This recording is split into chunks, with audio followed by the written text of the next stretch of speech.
अभी जो पिछले लंबे समय से दिल्ली में किसान संगठनों द्वारा अपनी मांगों को लेकर जो ये आंदोलन शुरू हुआ था,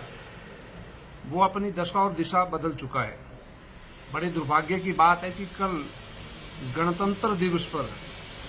ये जो कुछ उपद्रवी और राष्ट्र विरोधी ताकतों द्वारा तलवार तंत्र का प्रयोग किया गया, हथियारों का प्रयोग किया गया और दिल्ली पुलिस के ऊपर जो हमला हुआ है, वो सारे देश के लिए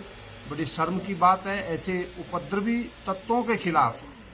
कड़ी से कड़ी कार्रवाई होनी चाहिए। और आज इस सारे किसान आंदोलन में ये राष्ट्र विरोधी ताकतें, और कल जैसा देखा गया कि लाल किले के ऊपर भी हमारा देश का सम्मान, राष्ट्र का सम्मान, उसको चोट पहुंचाने का जो प्रयास किया गया कुछ उपद्रवी तत्वों द्वारा, वो भी एक बड़ा दुखद विषय है। और भारतीय जनता पार्टी किसान मोर्चा कड़े शब्दों में इस सारे कल का जो प्रदर्शन था उसकी निंदा करता है। वहां के प्रदर्शनकारियों ने और किसान नेताओं ने दिल्ली पुलिस के साथ बैठकर जो कमिटमेंट की थी कि वो कोई भी नियम नहीं तोड़ेंगे, उन्होंने सारे नियमों को तोड़ा है। इसलिए ये किसान नेता भी इस परिस्थिति के लिए जिम्मेवार हैं। केंद्र की सरकार ने लगातार समन्वय करते हुए जितने हमारे 10 चरणों में बातचीत हुई है,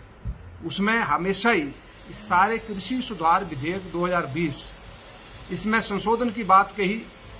और किसानों की सभी मांगों को, जो मांगे थी उनकी, जिसको लेकर ये किसान आंदोलन शुरू हुआ था, उन मांगों को लेकर भी कृषि मंत्री नरेंद्र तोमर जी ने लगातार वार्ता करके एक सकारात्मक रवैया अपनाया। और आज ये आंदोलन, जैसे मैंने कहा कि कुछ राष्ट्र विरोधी ताकतें, कुछ राजनीतिक पार्टियां और ऐसे वामपंथी दल जिनको आज कहीं भी देश में कहीं स्थान नहीं है, ऐसे लोगों ने मिलकर इस सारे आंदोलन को दिशाहीन किया है। और गलत लोगों के कारण आज किसानों के कंधों पर बंदूक रखकर वो अपने निजी स्वार्थों का हल करना चाहते हैं, उसका भी किसान मोर्चा कड़े शब्दों में विरोध करता है। और ये जो सारी प्रक्रिया हुई है, किसानों की मांगों को लेकर किसान मोर्चा भी किसानों के साथ है। हमने शुरू में कहा था कि चाहे एमएसपी की बात हो, एपीएमसी की बात हो, किसानों की जमीन की बात हो, इन सारे मुद्दों पर जब सरकार की ओर से भी स्पष्टीकरण आ गया था और सारी बातचीत हुई थी, उसके दौरान भी ये जो राष्ट्र विरोधी तत्व कल देखा, जैसे सभी लोगों ने देखा, सारे देश ने देखा कि ऐसे तत्व थे जिनके ऊपर उग्रवादी होने के प्रमाण मिले, उनके ऊपर कई केस ऐसे चले हैं जिन्होंने आतंकवाद को बढ़ावा दिया। ऐसे तत्व इस सारे आंदोलन में हैं। किसान अब इस आंदोलन में नहीं है। अधिकतर किसान वापिस जा चुके थे जब उनकी बातों पर केंद्र सरकार ने उनके सारे विषयों को सुन लिया था। तो मुझे लगता है कि आने वाले समय में हमारी केंद्र सरकार, गृह मंत्री जी ने भी इसका कड़ा संज्ञान लिया है और ऐसी राष्ट्र विरोधी ताकतों के खिलाफ पूरे देश के अंदर भी जो देश के राष्ट्र हित में काम करने वाले संगठन हैं, उन सभी संगठनों ने भी इसके कड़ा विरोध किया है। इस सारी जो कल की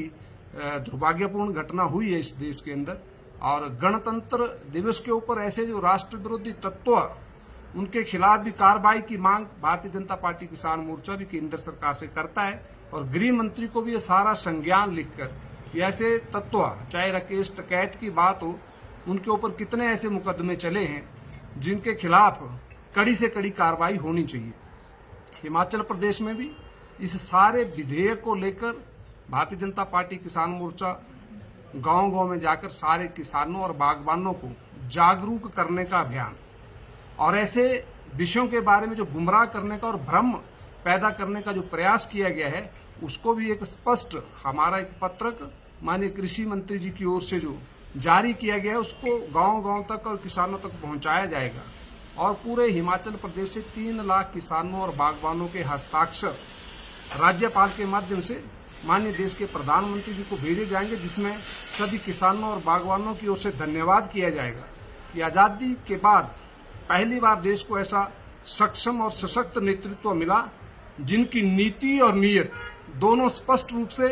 कृषि और किसान के विकास के लिए है। किसान सम्मान निधि की बात हो, किसानों के लिए कृषि नीति की बात हो, और 1 लाख करोड़ रुपया पहली बार माननीय नरेंद्र मोदी जी ने मूलभूत ढांचा कृषि का विकसित हो, उसके लिए अलग से प्रावधान किया है। तो इन सारे मुद्दों को लेकर हम धन्यवाद भी करते हैं कि इस तरह के ऐतिहासिक फैसले आज़ादी के बाद पहली बार कृषि और किसान के विकास के लिए नरेंद्र मोदी जी ने फैसले लिए हैं। अब तक सबसे न्यूनतम विकास दर, आज़ादी के बाद जो लोग आज बड़े बड़े प्रदर्शन कर रहे हैं, जो बड़े किसान नेता बने हैं, वो बताएं कि जब उनकी सरकारें रही तब क्यों नहीं फैसले लिए गए, सबसे न्यूनतम विकास दर कृषि की क्यों रही। इस सारे विषय में परिवर्तन के लिए मोदी जी ने 2015 में कहा था